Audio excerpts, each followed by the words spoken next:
बस जस्टिस चाहिए। अगर उस दिन पापा को हॉस्पिटल या मेडिकल केयर दिया जाता तो आज ऐसा नहीं होता। वो होते आज। बोल रहे हैं कि वो छुट्टी में थे, मैंने उनका तबीयत खराब था फिर भी ड्यूटी में हो गए। अगर वो वहाँ पे गिर गए थे बोल रहे थे, अगर उस वक्त अगर उसको हॉस्पिटल ले गए होते तो आज वो होते यहाँ पे। प्रशासन से क्या मांग करेंगे? हमें बस जस्टिस चाहिए अभी। জিলা প্ৰশাসনৰ গাফিলতা আমি ক'ব পাৰোঁ মানে না ক'ব হয়ে সেইটো কাৰণ তেওঁলোকে আইনৰ পুলিচৰ পৰাও নহয় জিলা প্ৰশাসনৰ পৰাও তেওঁলোকক মানে চাৰ্জ নকৰিলে। লাষ্টত আমি শুনা মতে তেওঁ লোকেল মানুহকেইজনীয়ে চব্জি বিচাৰিব যাওঁতে ডেড বডিটো পালে।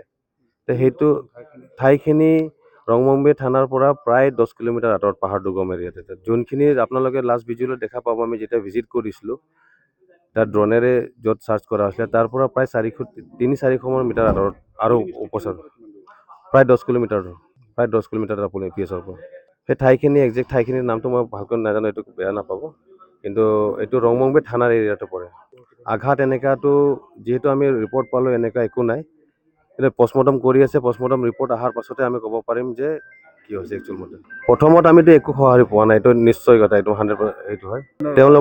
তেওঁলোকৰ পৰা একো ৰিপৰ্ট আমি পোৱা নাই, একো সহায় পোৱা নাই। তেওঁলোকে ইভেন আজিলৈকে তেওঁলোকে যিটো লাগেজ বেজ থাকে সেইটো বেজটো পৰ্যন্ত তেওঁলোকে ডিচি অফিচত আনি কিনে জমা দিয়া নাই। সেইটো তেওঁলোকে নিশ্চয় ইয়াৰ কিবা না কিবা এটা ষড়যন্ত্ৰ আছে, সেইটো উচিত তদন্ত হ'ব লাগে বুলি আমি দাবী জনাওঁ।